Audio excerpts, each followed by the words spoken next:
Alright, I'm really excited. It's finally arrived. I splurged and bought a Scuff controller adapter.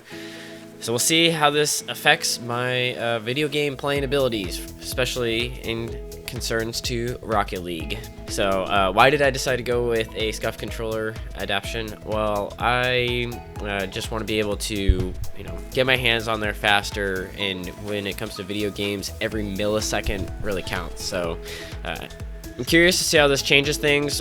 The pros are definitely being faster, being quicker, maybe more comfort level. I think there's like some little grippers on there, so maybe I can grip the controller better.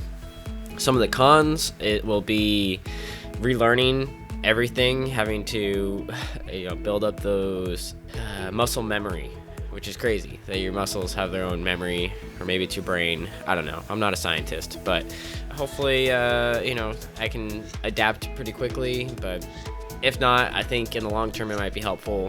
It's interesting, applying using a Scuff controller to Rocket League, which is not quite like a shooter where you're like really it's life or death. But in Rocket League, it is like kind of little minute details, and I think I'll be able to have some more customization, have some more of my own feel. You guys are probably like me. You're like, what can you do to get the edge? What is there any kind of advantage out there? And for me, my buddy convinced me, it's this controller. Alright, let's take a look at some of these layouts, so that way we know, kind of where we're starting from with what the game gives you, what I've transferred things over to, and then the Scuff controller outlook. So this first one here is just the standard with jump on A, boost on B, power slide on X, accelerate right and left triggers, but no use of the bumpers, so you're really limiting yourself. But this is what the basic loadout. And over time, I eventually switched to this other loadout, which has boost on the right bumper, air roll, and power slide on the left bumper, which this is pretty common. And then like having X air roll left is, I've seen some crazy things out there where some people have the X as air roll right even, and then some people aren't even using B. But yeah, I liked having the boost up on the right bumper rather than as the B. It just allows me to free up my thumbs a bit more, and I like the idea of being able to jump and press boost at the same time. That was really important to me. And so this was all pre-Scuff, and then eventually with the Scuff adaptation, I switched over to, little did I know I wasn't actually using the Scuff controller properly. I'll go into how I should have been using it later, but this is what made sense to me, and I thought to myself, oh, maybe I could be really unique and come up with a way that no one else has done, and that'll give me, once again, an advantage. But what I tried doing is I had the drive backwards on the left paddle as well as the button below, and then I actually put power slide air roll on the right paddle, which was nice having an extra way to flip through the air. But the biggest part here was I was wanting to have left and right bumper be air roll left and right.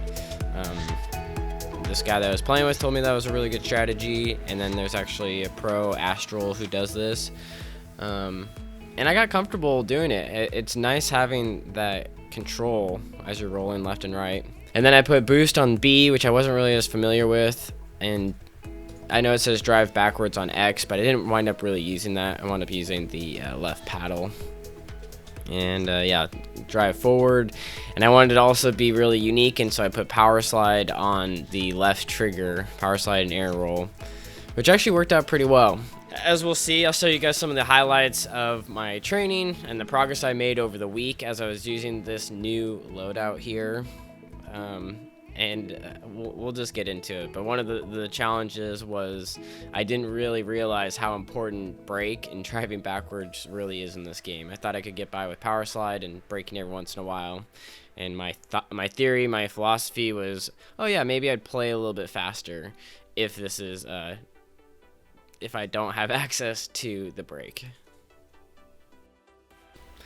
Alright, so this is me in training, just trying to figure this thing out. Getting used to left and right air roll. are just starting to come together.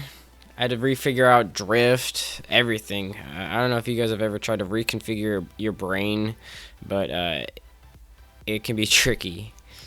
Especially like I found in the most clutch moments, you resort back to whatever the muscle memory is because you just don't have time to think about physically what is the button. But this is me now going into the training pack, having a little bit of success. I like the Misa training pack too. It's relatively basic, but it's interesting. Have a little bit of fun. Alright, got a gold there. So that's me getting used to air roll left. Air roll left there, which I have a tendency to be more comfortable air roll left over air roll right. Alright, putting that one in. Crossbar working in my favor, which is always not always the case. Flipping over, setting it down. Man, reconfiguring this made not only the air more challenging, but also being on the ground.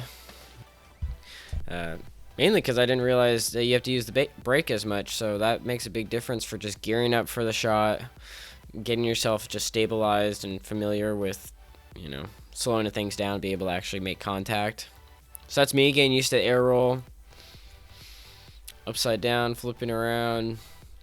Little ground pinch there at the end. Not beautiful, but it works.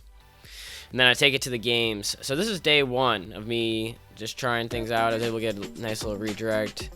This is hoops. Hoops is always a good one for trying to learn how to do aerial stuff. A little save, tire shot save, good positioning. That was all, air roll right. The whiff, and then still putting it away.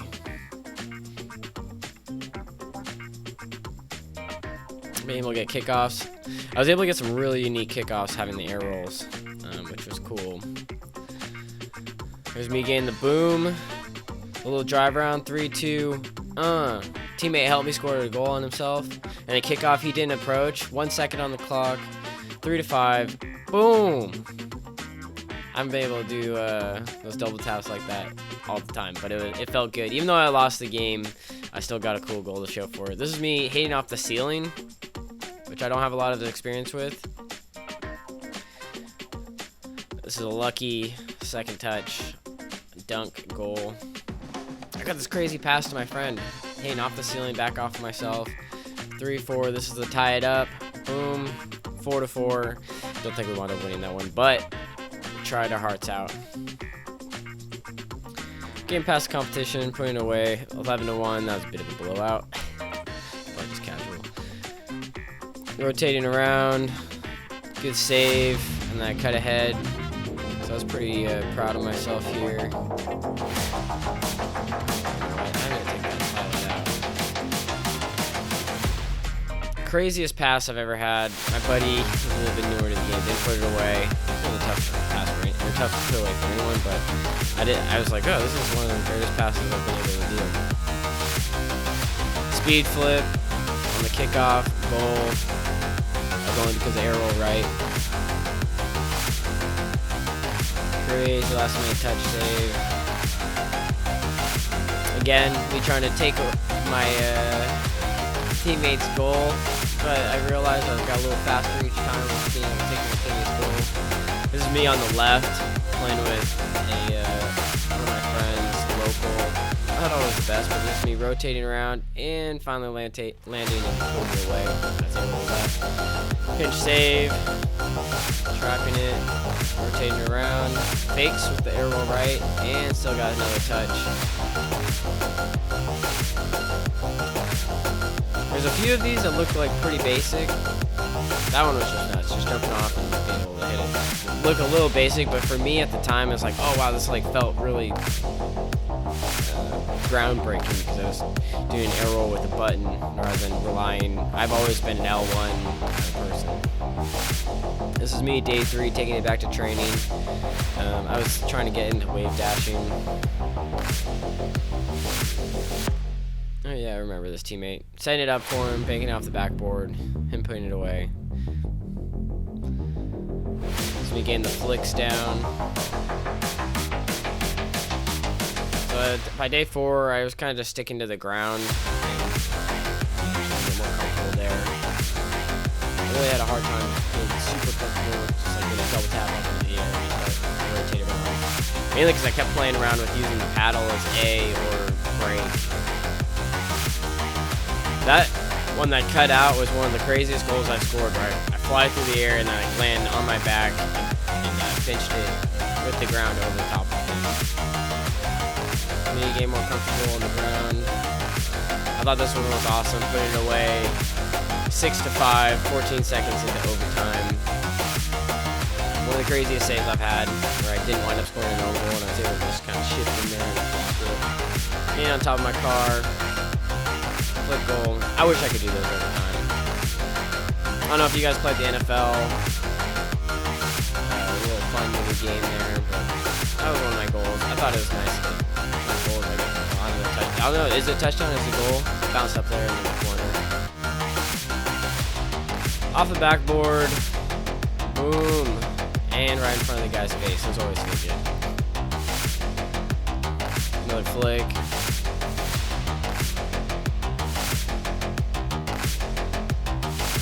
Pop save. Oh yeah, the pool shot with his own player to block it, and then I showed the whole clip here because you gotta put away the goal. This is me having fun with wave dashing. For some reason, I was like, yeah, I have not having access to like kind of moving my car as much. I just started focusing on other things. It actually was kind of a blessing. I think a lot of people, if you get stuck in doing the same thing all the time, just reconfiguring and just thinking about the game differently allowed me to explore different options and create opportunities I never really thought were possible. That was a save. I don't know if you guys have done that training pack, Plaque to Diamond, but taking it out of the air, catching it on top, and then flicking into the goal, not easy to do. So here's the replay. My buddy put it up. This is actually one of the nicest goals I've scored with my friends. Boosting through the air, flipping around and hitting it backwards was really cool. This one followed up, put it away. Boom, a really gross, kind of looking musty flip. And then I opened up opportunities like that where I flipped upside down, was like able to flip forward. And finally goes in. I think there's a second one of this. Yep. Boom. So being able to flip upside down and then press jump A and forward creates this like flipping rotation upside down like that. I thought it was cool. I might be able to use it in gameplay at some point. A little twisty around goal. And yeah, this is me getting 100% in the shots you shouldn't miss. And then here's one of those shots from it. Oh, missed that one. Here's the second one. Put it up top shelf. That takes a lot more times than you would think. I show you the highlight, but that can easily take up to 5-10 minutes. Boosting up. This is me air roll righting. I don't even think you can say that. Just air roll right. I just wanted to add this one there. Going back net. Being able to feel more comfortable putting away. Pinching into the top corner. This one felt really good with two guys right there. Just finding that corner. This is me flipping. It's always so weird, like flipping in the opposite direction and then having it go to the other corner. So, and then crazy save there with my teammate. He actually like lost track of it completely. He's like, how did that not go in? So that's me flying through the air, saving the day. Coming around.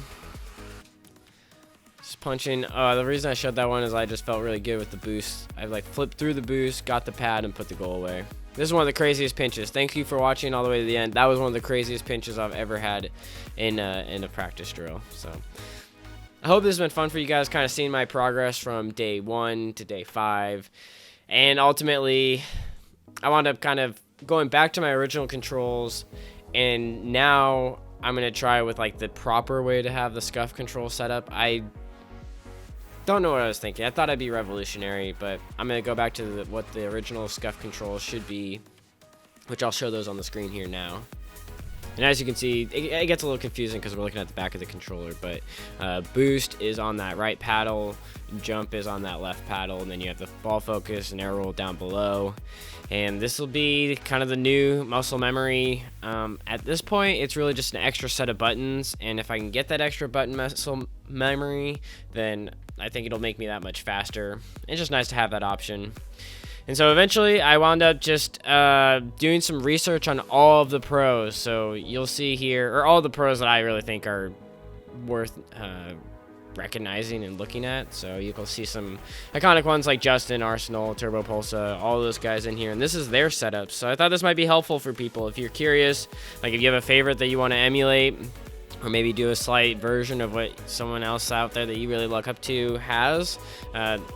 This I found helpful for myself, and now I know that me trying to be unique and doing some different stuff, maybe not the best call, but you know, follow their example. These guys have put in a lot more hours. I'm sure they've experimented and tried a bunch of different configurations as well, so why recreate the wheel, the Rocket League wheel?